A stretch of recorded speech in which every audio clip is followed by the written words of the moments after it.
So back to cooking na tayo. Sino pa bang hindi nakakalam nito? Ang viral na magic waterless chicken soup. So bakit nga ba tinawag na magic soup ito? Siyempre kasi nga magsasabaw daw kusa yung kanyang sabaw nito kahit na hindi mo lagyan ng tubig. Para malaman natin, halika bes at samahan mo kung magluto. So anyway, hinugasan ko yung ating mga mansanas at peras at hiniwa-hiwa ko lang ng paganyan.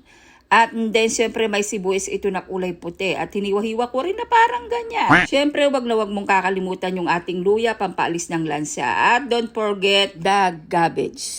Hiniwa-hiwa ko lamang ng parang paganyan. Pagkatapos ay hugasan mo. Tapos, sinugasan ko na rin dito yung part ng mga chicken. So, anyway, mga guys, hindi pala buong manok ang aking binili kasi nga iila lang namang kami dito sa bahay. Kaya yung mga part ng masasarap lang ang pinili ko, bes. Saka isa pa, pag ilalagay mo dito yung buong chicken para naman hindi siguro dun sa loob, manunuot yung mga saba. Tapos ang ginawa ko dito, naglagay ako ng cabbage sa malinis sa kawali, nilagay ko rin yung ating mansanas at peras. Inad ko na rin yung ating sibuyas at luya, naglagay ako ng konting asin. At nilagay ko na yung ating chicken legs quarter. Ayan. Tapos, siyempre, nilagyan ko ulit siya ng asin.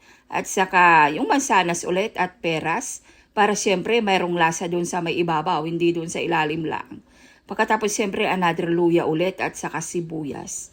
O, ganyan talaga yan, best. Para nanuot yung mga ingredients. At naglagay ako ng asin at konting betchin. Pagkatapos nito, ilalagayin ko rin siya ng paminta na pino. And then, tatakpan ko ito at pakukuluin ko ito ng mga 60 minutes. Pagkatapos ng 60 minutes, eto na siya, guys. O, diba? Hindi siya masyadong naluto sa ibabaw. Kaya, binaliktad ko at hinalo ko para naman dun sa ibabaw ng chicken, manunuot yung sabaw-sabaw. Para masarap yung sabaw niya mamaya, best. Yan, ganyan-ganyan lang naman. Pinag-halo-halo ko lang ng bahagi. After that, takpan ko ulit.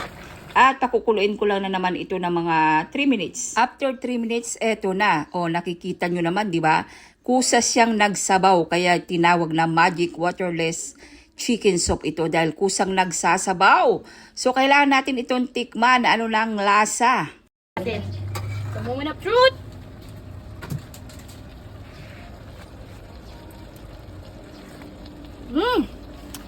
Tamis-tamis. Parang mais. Parang nilagang mais. Matamis. Sarap. Matamis-tamis yung sabaw niya. Malasa.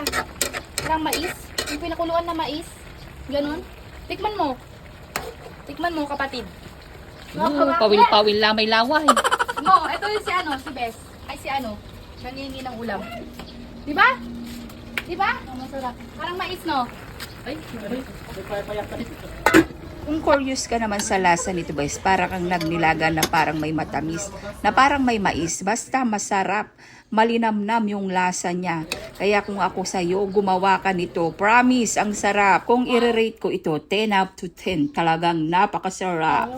Kaya go, luto ka na, best. So, ilang best? Share ko lang, ingat. God bless. Bye!